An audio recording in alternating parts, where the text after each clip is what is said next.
Hello, good morning guys. Ayan, so ako ulit ang inyong Auntie Arlene. So, meron lang akong i-share sa inyo about dun sa tanong sa akin ng isang sisi natin. Wow! Ang galing sumayaw at ang ganda. Ganyan ang mga dugong Pilipino. Papunta na rin siya dito sa Singapore. So, ayan guys, bali, inide ko lang yung name niya para sa privacy niya. Bali guys, hindi po talaga ako totally expert talaga din dito sa mga tanong niya. Pero ang isi-share ko lang din po sa inyo is based on my experience at dun sa notice ko po dito. Yung unang question niya po kasi is, direct hired pa daw po ba yung tawag sa kanya na dito siya nag-apply or may broker siya dito na parang agency dito sa Singapore siya nakikipag communicate na parang ganun yung process niya, which is opo, direct hire po yun. Bakit meron pa rin siyang pinasa siya sa agency sa Pinas? Bali may video po ako regarding sa ganyan at ganyan din po yung nangyari sa akin.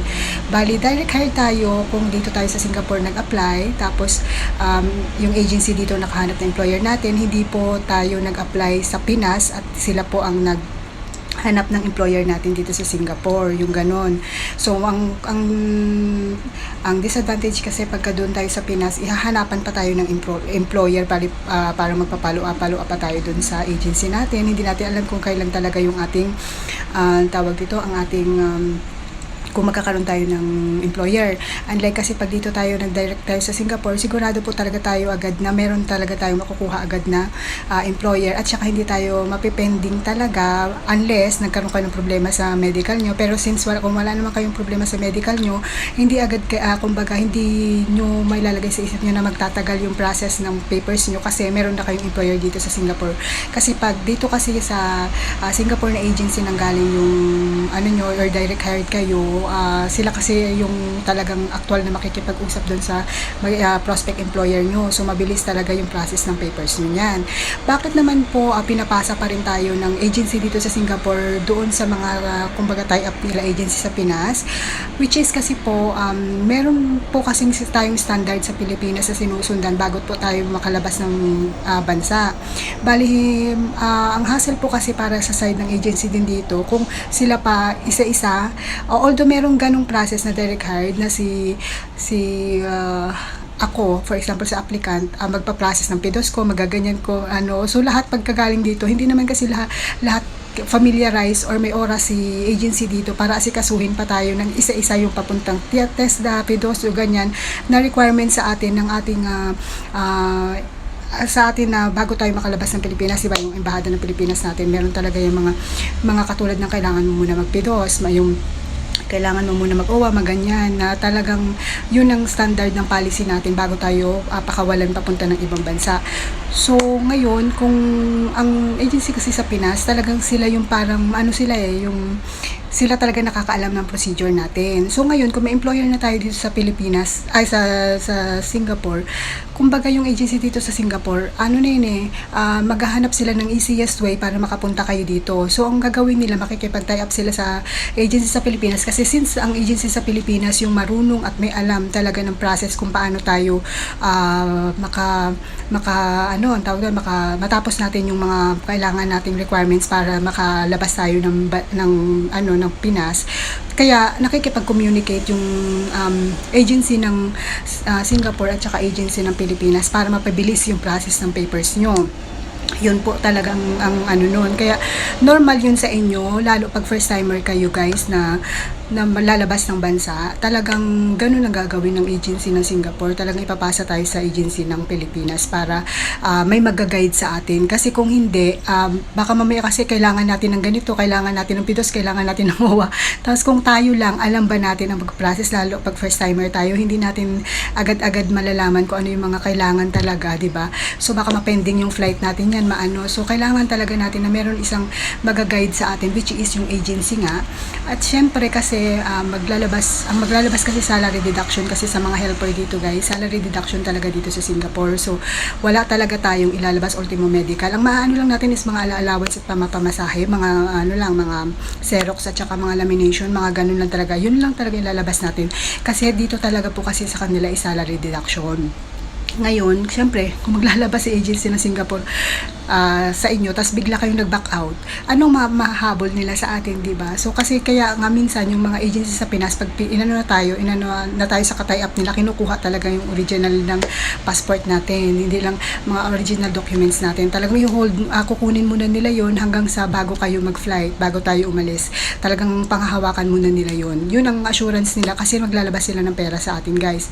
Tapos yung sa ano naman niya is yung salary deduction na 3 months, okay na rin siguro yun, guys, kasi nga may broker ka rin eh. Kasi yung broker din kasi minsan may mga ano rin yan eh.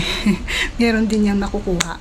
So bali yun. So yung agent yung tinatawag na ganun. So hindi ko lang alam din sa agent mo kung sa ano, kung anong usapan nila. Pero yung 2 months to 2.5 months to 3 months, parang okay na rin na deduction na yan. Unlike before talaga din daw, na narinig ko dati na umaabot pa nga 4 months to 6 months ang deduction dito.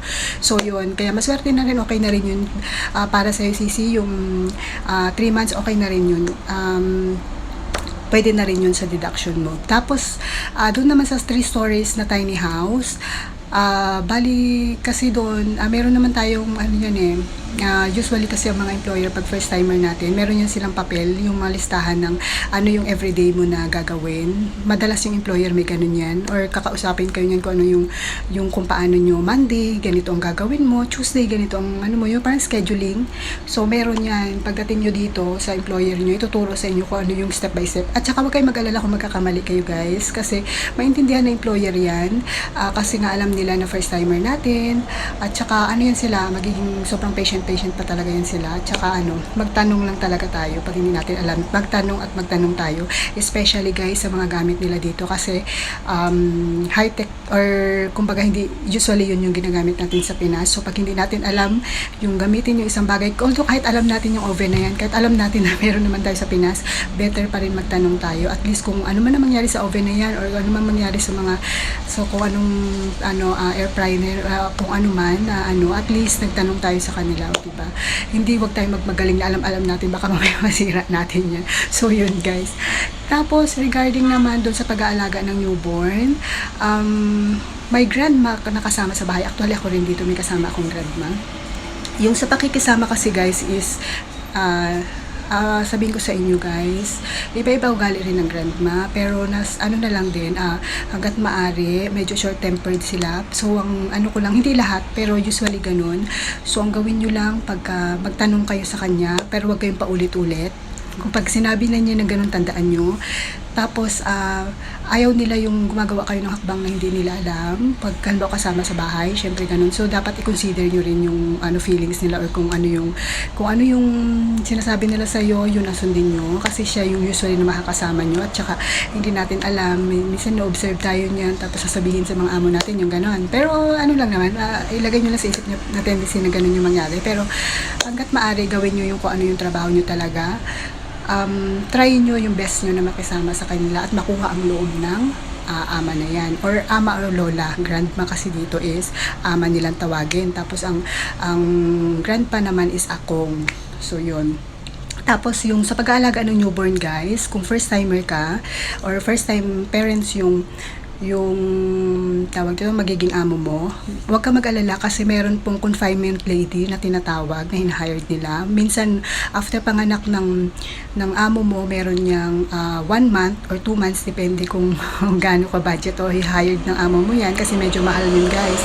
So, yung confinement lady na tinatawag nila, or yung auntie na makakasama mo sa bahay, siya yung magluluto ng pagkain para sa amo mo, siya yung magpapaligo, kasi meron yung parang herbs sila na inaano pag nagpapaligo.